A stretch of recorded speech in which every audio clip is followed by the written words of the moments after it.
The juniper tree. The juniper tree. All of this took place a long time ago. Most likely, some 2,000 years ago. There was a rich man who had a beautiful and pious wife. They loved each other very much, and though they longed for children, had none of their own. Day and night the wife prayed for a child, but still none came. And everything remained the same.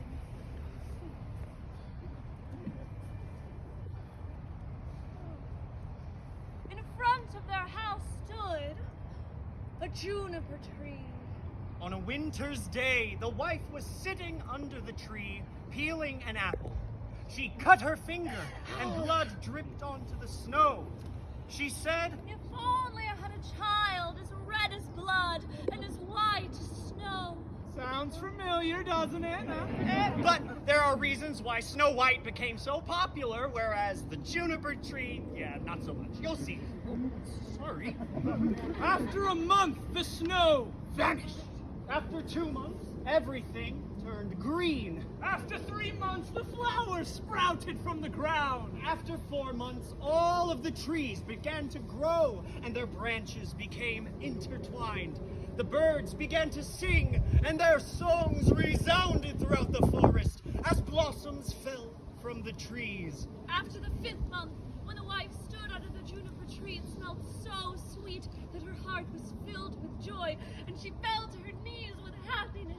6 months passed, and the fruit was large and firm, and the wife was quite still. In the 7th month, she picked the juniper berries and ate them so avidly that she became sad and sick.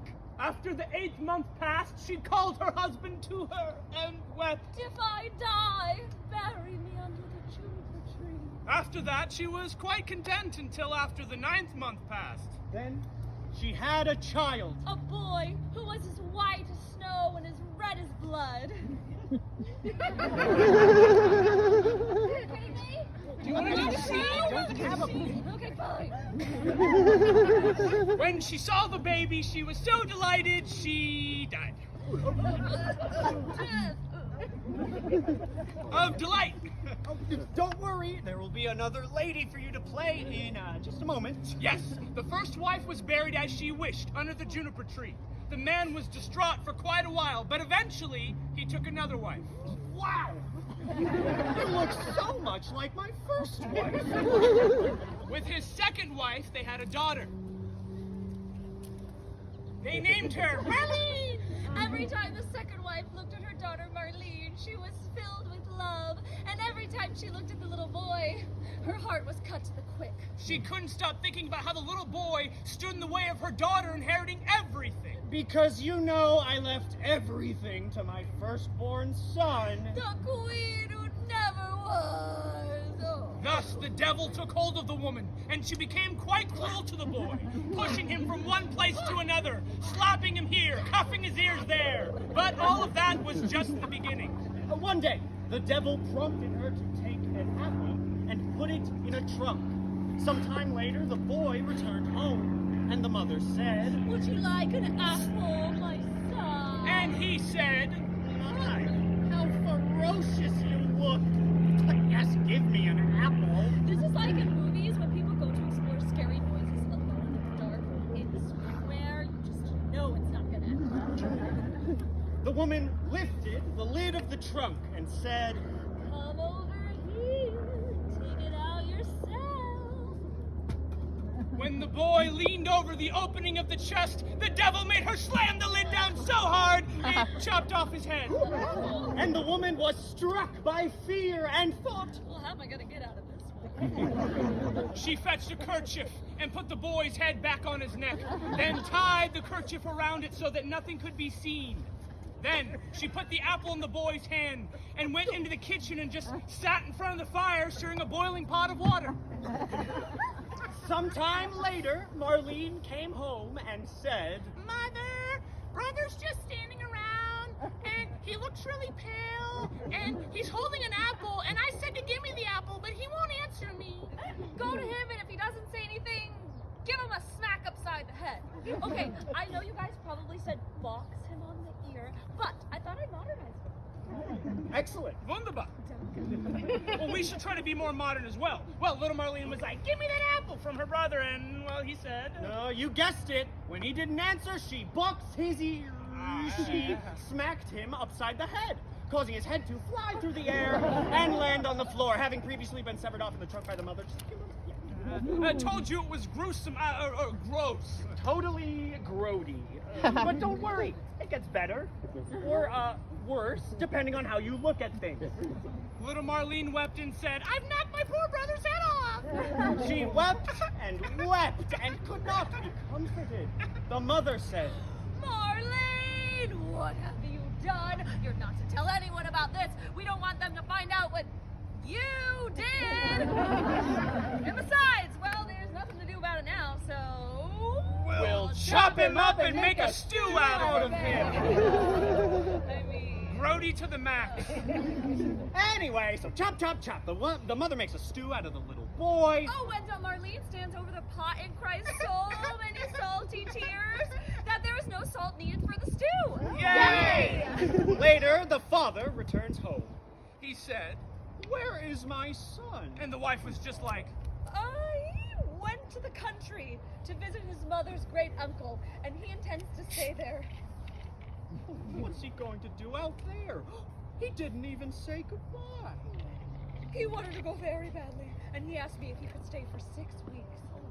Well, that makes me sad. I wish he'd said goodbye.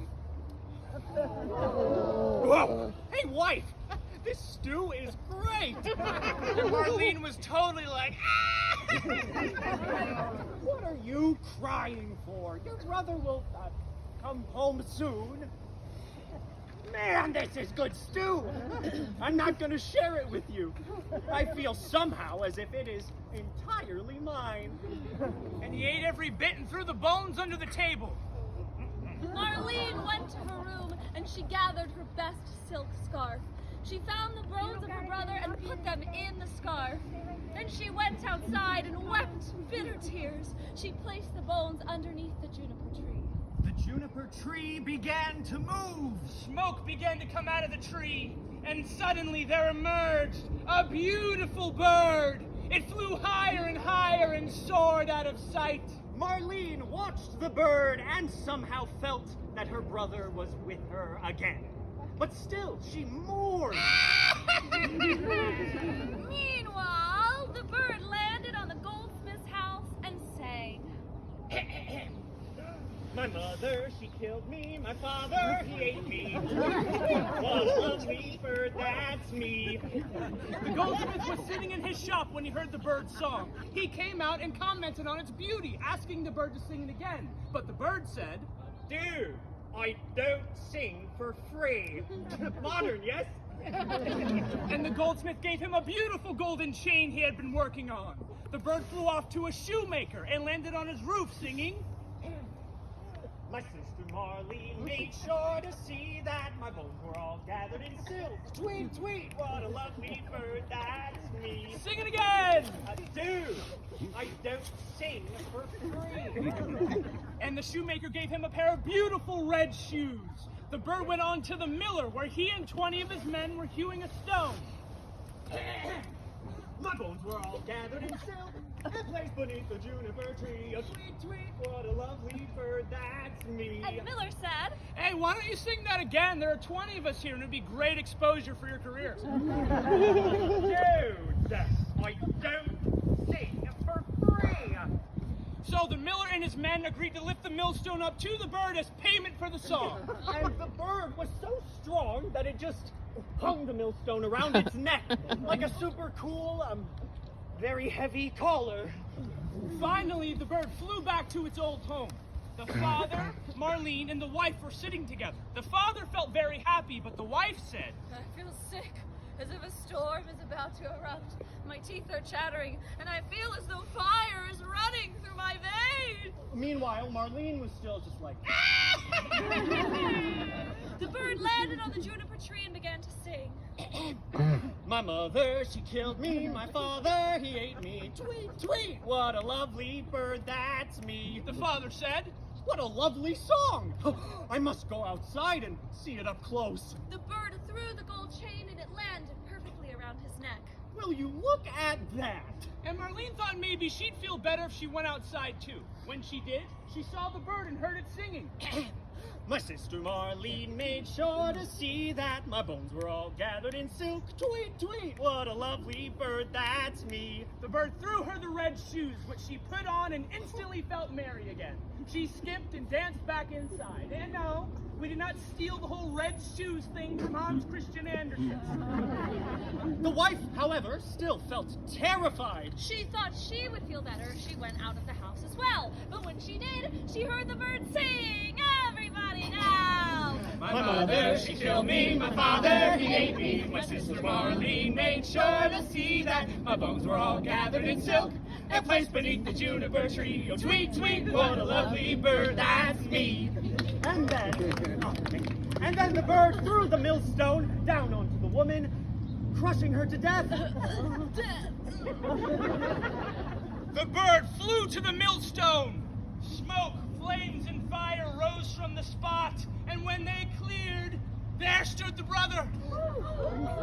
He took his father and Marlene by the hand, and all three were very happy.